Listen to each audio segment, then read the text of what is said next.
Pemirsa, Komite Nasional Keselamatan Transportasi KNKT melakukan investigasi kecelakaan tragis truk dan angkot di Kabupaten Purworejo, Jawa Tengah. Kecelakaan ini mengakibatkan 11 orang meninggal dunia dan 6 orang lainnya luka-luka.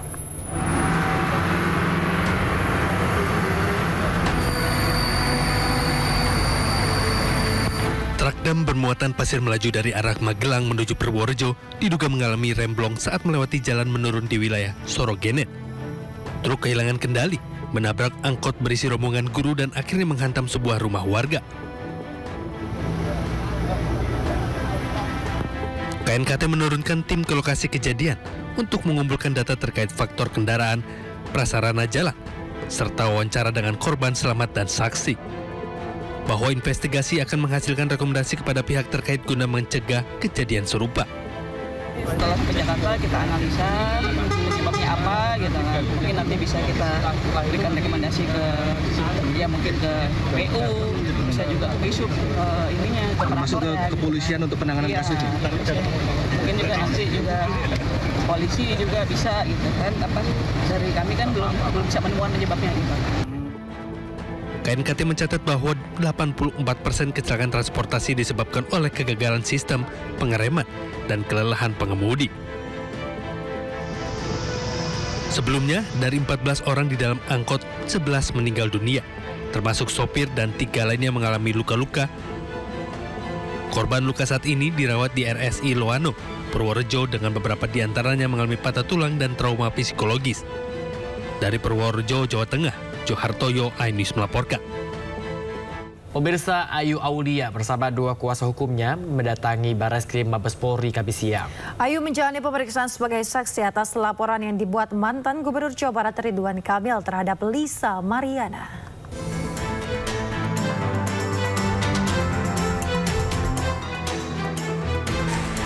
Ayu Aulia bersama 2 kuasa hukumnya Doni Manurung dan Hendrian Saksono mendatangi Barreskrim Mabes Polri Kamis siang. Ayu menjalani pemeriksaan sebagai saksi atas laporan yang dibuat oleh mantan Gubernur Jawa Barat Ridwan Kamil kepada Lisa Mariana terkait dugaan manipulasi data dan pencemaran nama baik. Model berusia 32 tahun itu diperiksa selama 1 jam dengan 35 pertanyaan seputar perkenalannya dengan Ridwan Kamil dan tudingan memperkenalkan Lisa Mariana kepada RK. Menurut Ayu, dirinya bertanggung jawab untuk menuntaskan masalah yang sempat membuat heboh di masyarakat. Bahwasannya dari pihak Travelino sendiri dan pihak Bapak RK sendiri kan membenarkan bahwasannya semua itu adalah kita yang bekerja, kita yang cari bukti, kita yang capek sendiri, kita yang sampai kurang tidur, kita yang semuanya kita paparkan dengan bukti. Rencananya penyidik akan melanjutkan pemeriksaan terhadap Ayu pada pekan depan. Dari Jakarta, Dan Helmi Sajangbati, iNews melaporkan.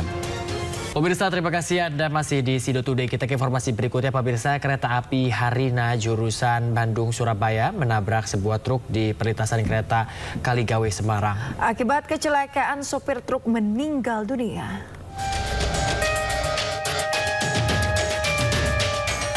Detik-detik kereta api Kaligawe, Semarang menabrak truk bermuatan kedelai di perlintasan kereta api terekam kamera pengawas milik warga Kamis pagi.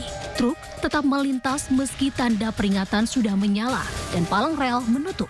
Insiden terjadi saat kereta api Harina melayani rute Bandung-Surabaya melaju dari arah stasiun Semarang-Tawang menuju Surabaya. Saat peringatan kereta hendak melintas, sopir truk nekat melewati palang perlintasan kereta api dan melintasi rel kereta. Nahas, kereta melaju dan menabrak badan truk.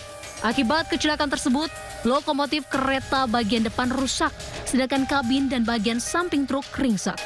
Sopir M. Akbar, warga Sukabumi, meninggal dunia. Sementara 2 orang penumpang yang berada di dalam kabin truk selamat, meski 1 luka parah.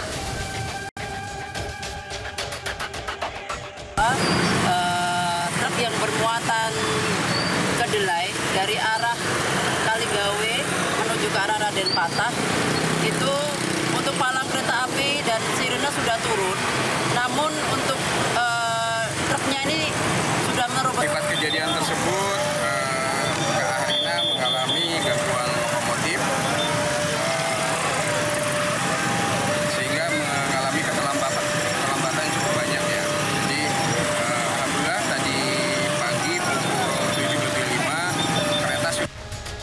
Waisak berhasil dievakuasi petugas 5 jam setelah kejadian. Sementara kecelakaan membuat arus lalu lintas di Jalan Kaligawe, Semarang macet parah. Di Semarang, Jawa Tengah, Doni Marendra, iNews melaporkan. Dugaan pungutan liar alias pungli mencuat dalam kerusuhan di Lapas Narkotika Muara Belitung, Sumatera Selatan. Ya, namun dugaan pungli dibantah pihak lapas, pemirsa.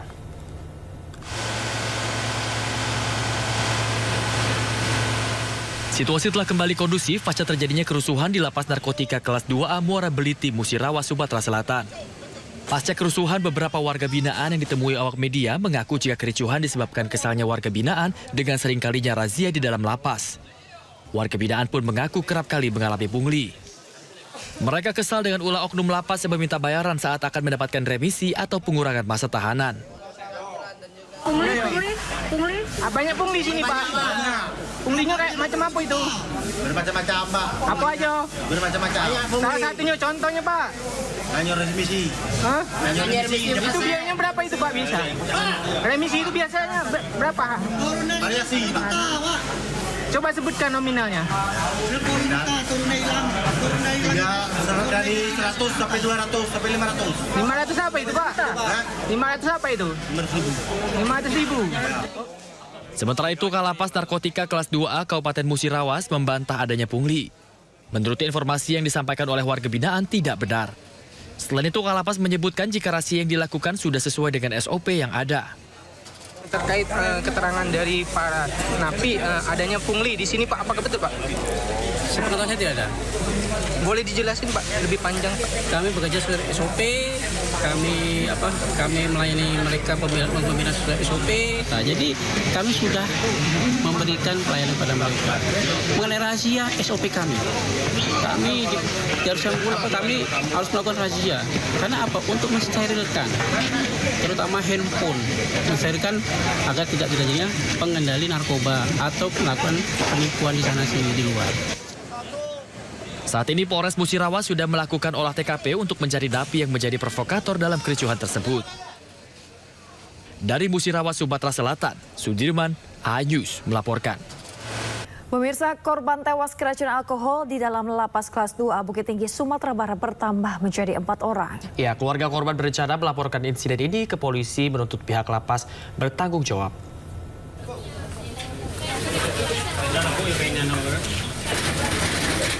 Korban keempat, Debbie Fernando, 26 tahun, warga Seicubada, Kecamatan Baso, Kabupaten Agam, tewas Selasa dini hari. Keluarga korban menyebut korban sempat kritis dan dirawat di ruang ICU Rumah Sakit Dr. Ahmad Mohtar, Bukit Tinggi dengan alat bantu pernapasan atau ventilator.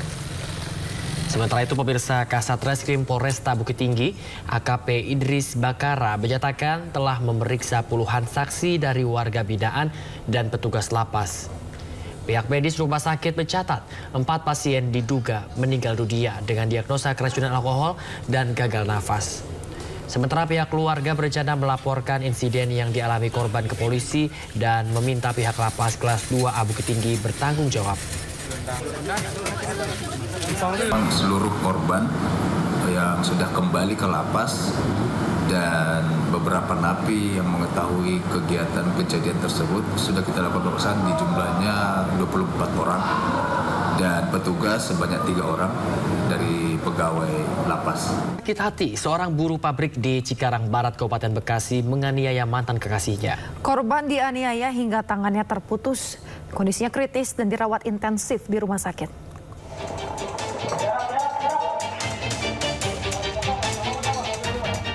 Pelaku penganiaya Siti Rohani, buruh pabrik asal Cikarang Barat, Kabupaten Bekasi, Jawa Barat, diringkus polisi. Korban kini kritis dan dirawat intensif di rumah sakit akibat sabetan senjata tajam dari pelaku yang diketahui mantan kekasih korban. Terbakar abara, pelaku tega menganiaya korban dengan sajam di beberapa bagian tubuh, bahkan tangan korban putus. Tindak penganiayaan ini sudah direncanakan oleh pelaku. Korban dan pelaku menjalin hubungan terlarang dan sudah berakhir 2 tahun silam. Pelaku nekat menganiaya korban lantaran sakit hati dengan perilaku korban yang kerap sengaja membuat pelaku dan rekan kerja lain tak nyaman selama di tempat kerja sejak putus dari korban. Mulai dari sikap dan tugas tambahan. Dulu sempat ada hubungan asmara antara korban dengan pelaku, namun sudah selesai. Di luar konteks ini juga korban dan pelaku tergabung dalam satu pekerjaan. Keterangan dari pelaku, sakit hati yang dialami pelaku sudah cukup mendalam dan sudah ditahan cukup lama karena tidak hanya terhadap pelaku, impact terkesan mempersulit dalam bidang pekerjaan. Pelaku ditetapkan sebagai tersangka dan ditahan Polda Metro Jaya, serta terancam hukuman tentang penganiayaan berat dengan ancaman pidana penjara 15 tahun. Dari Jakarta, Helmi Sajambati, iNews melaporkan.